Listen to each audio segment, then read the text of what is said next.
Hey everybody, it's Arda, and today I'm going to show you how you can get more out of the new Birch Press Design string art die. This cover plate die is very geometric and fun. It reminds me of being in grade school when we would make these fun patterns with our pencils on grid paper. Let's dive right into the cards. I'm starting with 2 panels of cardstock that I've blended with yellow, orange, and red inks, and I'll be using these for my first 2 cards. I've also got 2 panels of white cardstock. My plan is to make opposite cards. I'm using some Thermoweb sticky dot sheets on the back of one of the orange panels and also on the back of one of the white panels so that I don't have to fuss with liquid glue later on this intricate die cut. And speaking of intricate dies, it's a good idea to use a metal shim in your die cutting sandwich so this will cut completely. If you don't have a metal shim, you can just try running your sandwich through a few times. When it's cut, this Spellbinders tool is really great for getting out all those little bits really quickly. And as I worked, I figured out that you don't need to worry about getting every single little bit out at this point, because when you peel the backer off, it will lift away some more of the bits that are still stuck in. But it's always good to have your craft pick close by to help with the last ones. Next, I'm going to do the opposite and die cut the colored panel with the sticky back, and I'll put that onto a white panel.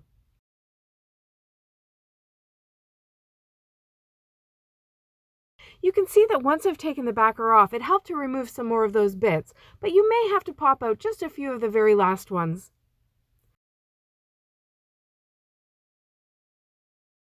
To line these up, I'm going to use my Mini Misty.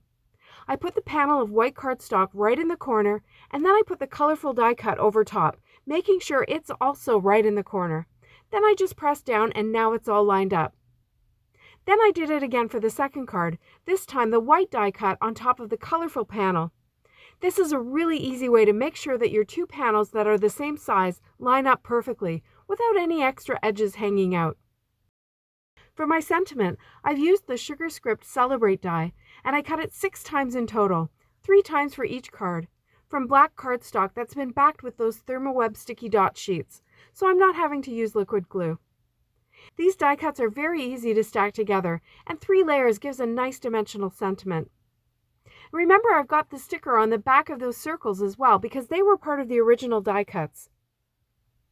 When I'm ready, I just put the die cut word onto the center of the circle area, and then to finish it off, I add some jewels to give it a bit of sparkle.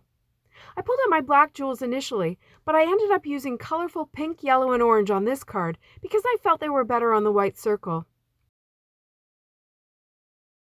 For the other card, I did use the black jewels for some contrast and drama.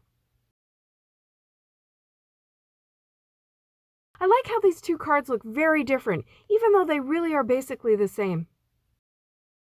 For my next pair of cards, I'm starting with 4 by 4 inch square panels, blended with lime green in the center and moving to darker blue on the outside.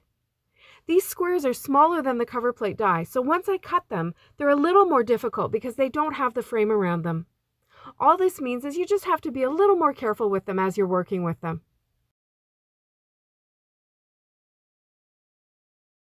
This time I'm using my Score Buddy to line them up, and that works exactly in the same way as the Misty because it has those same walls that meet in a corner.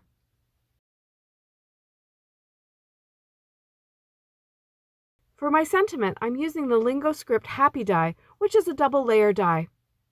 I've cut the shadow from white and the letters from black cardstock that was backed with Be Creative tape, and I'm just laying those on top. I finished my happy thought with a sentiment from Lingo Thanks stamp set. I think this is a perfect card to send to one of my friends that I'm missing in these days of physical distancing. For my final card, I created some additional interest by using a circle die to cut a circle from the center of this panel. Doubling up your dies is a great way to get more out of these big die cuts. There's a new video on the Memory Box channel with lots of examples of double die cutting. I'll link that up in the corner so you can take a look at some more ideas for this technique. To assemble, I put down the blue frame and I used some foam tape to pop up that circle portion to really make it stand out. You can see a bit of the black panel behind, so that adds some good contrast too.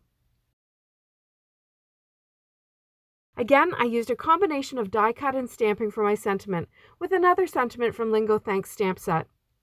This time, the die cut portion of my sentiment uses the hug stamp from Lingo Thanks along with the coordinating die. That word hugs is an outline, so I colored the letters in with a blue Copic marker. And then to add some sparkle, I used Twilight Fairy Sugar glitter glue. It took me a second or two to get the feel of the flow of that fairy sugar, and I had a couple of blobs at the beginning, but then I got into a groove and it was good. I easily fixed my mistake by using my craft pick to push the fairy sugar back inside the line of that S. If you need to, you can also pick some of it up and wipe it off. I hope you enjoyed this video. There are so many ways to use this string art cover plate beyond just cutting it the way it is. Product links are below and also on my blog. Thanks so much for watching. See you next time.